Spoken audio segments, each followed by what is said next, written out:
اولاد جو آج بہن اور ماں میں فرق نہیں محسوس کر پا رہی ہے تو آپ سوچو کہ کہیں یہ حلال ہے کہ نہیں ہے، یہ بچے حلال طریقے سے پیدا ہوئے ہیں کہ نہیں پیدا ہوئے۔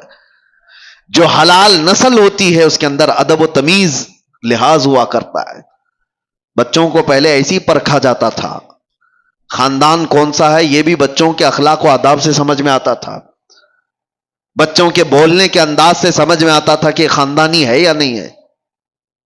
آج وہ ساری چیزیں ختم ہو گئی، سارے کے سارے ویسے ہی ہیں۔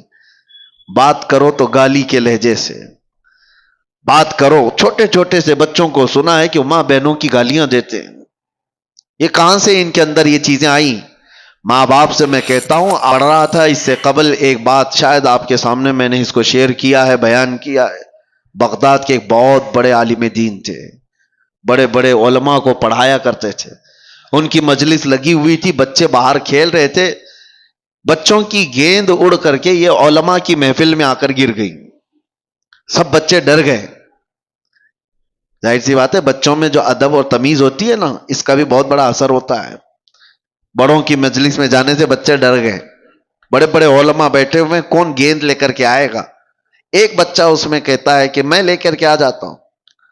وہ بغیر خوف کیے ڈرے ہوئے سارے علماء کی گردنوں پر پھلانتے ہوئے ادھر ادھر پیر رکھتے ہوئے مجلس میں آیا اور بڑی بے حرمتی سے وہ گیند لے کر کے چلا گیا۔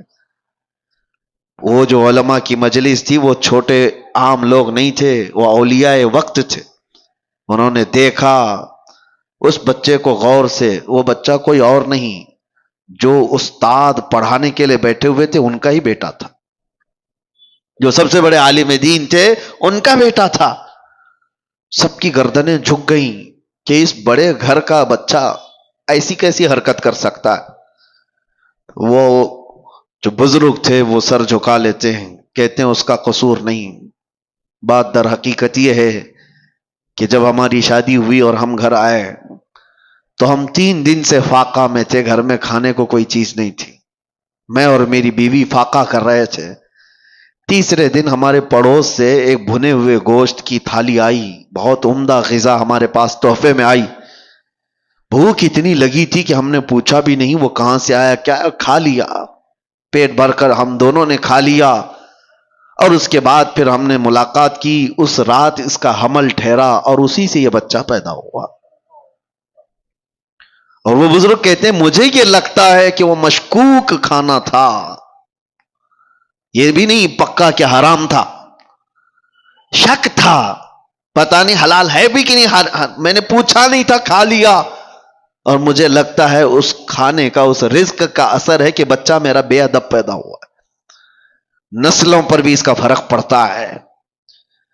وہ اولاد جو آج بہن اور ماں میں فرق نہیں محسوس کر پا رہی ہے تو آپ سوچو کہ کہیں یہ حلال ہے کہ نہیں ہے، یہ بچے حلال طریقے سے پیدا ہوئے ہیں کہ نہیں پیدا ہوئے۔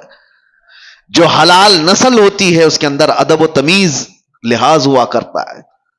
بچوں کو پہلے ایسی پرکھا جاتا تھا، خاندان کون سا ہے یہ بھی بچوں کے اخلاق و آداب سے سمجھ میں آتا تھا، بچوں کے بولنے کے انداز سے سمجھ میں آتا تھا کہ خاندانی ہے یا نہیں ہے۔ آج وہ ساری چیزیں ختم ہو گئی، سارے کے سارے ویسے ہی ہیں۔ بات کرو تو گالی کے لہجے سے بات کرو، چھوٹے چھوٹے سے بچوں کو سنا ہے کہ ماں بہنوں کی گالیاں دیتے ہیں۔ یہ کہاں سے ان کے اندر یہ چیزیں آئیں؟ ماں باپ سے میں کہتا ہوں آپ بھی اپنے رزق کا تھوڑا احتساب کرو، جائزہ لو کہ حلال طریقے سے کھا کر بچے پیدا کیے یا پھر اسی طرح حرام رزق پر۔ اور اگر حرام رزق سے ہی یہ نسل آئی ہے تو ہمارے لیے بڑا چیلنج ہے، بہت بڑا چیلنج ہے۔ یہاں جہاں سے ان برائیوں کی شروعات ہو رہی ہے وہاں جا کر کے ہمیں اصلاح کی ضرورت ہے۔ اس لیے میں یہ گفتگو کر رہا ہوں۔ بگڑے ہوئے ماحول کو ہم نصیحتوں سے سنبھال تو سکتے ہیں تھوڑی دیر کے لیے، لیکن جہاں سے لیکیج ہے وہاں تو روکنے کی ضرورت ہے۔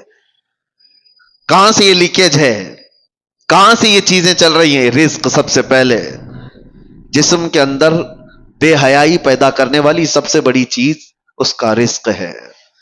زبان جو لذتوں کی شکار ہے یہ شہوت ہے، کبھی اس کو آپ سیراب نہیں کر سکتے۔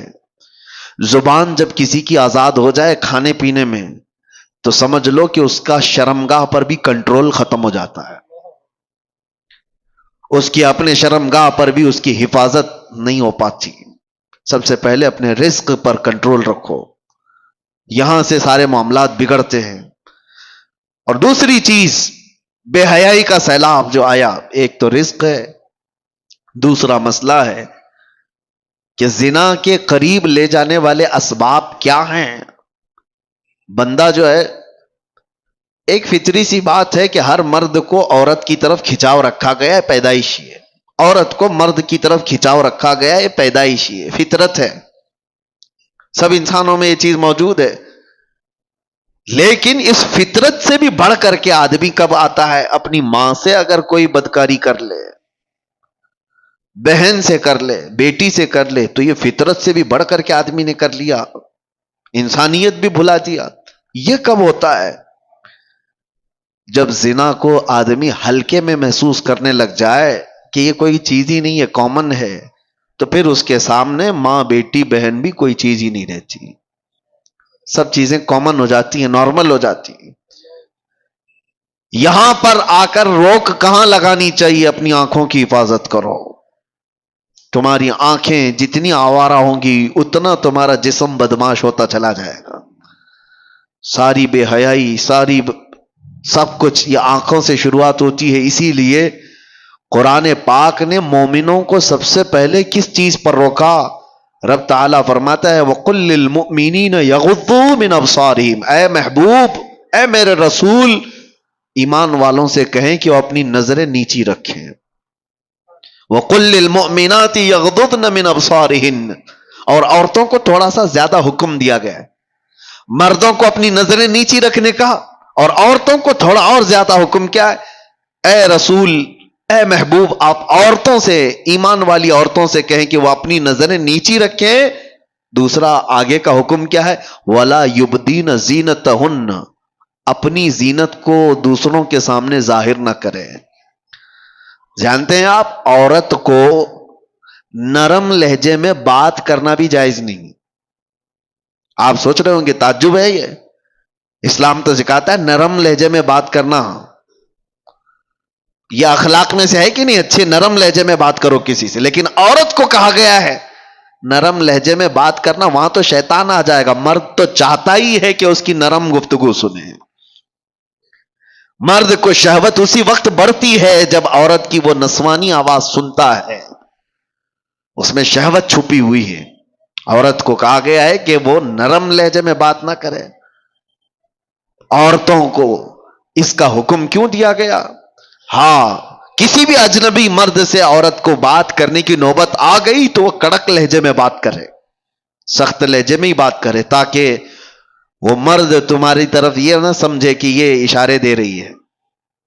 نرم بات کرتے ہوئے مردوں کو تو یہی گمان ہونے لگ جاتا ہے کہ یہ مجھے راستہ دے رہی ہے، اشارہ دے رہی ہے. کڑک لہجے میں عورت بات کرے تاکہ اس کے وہم و گمان میں بھی بات نہ آئے.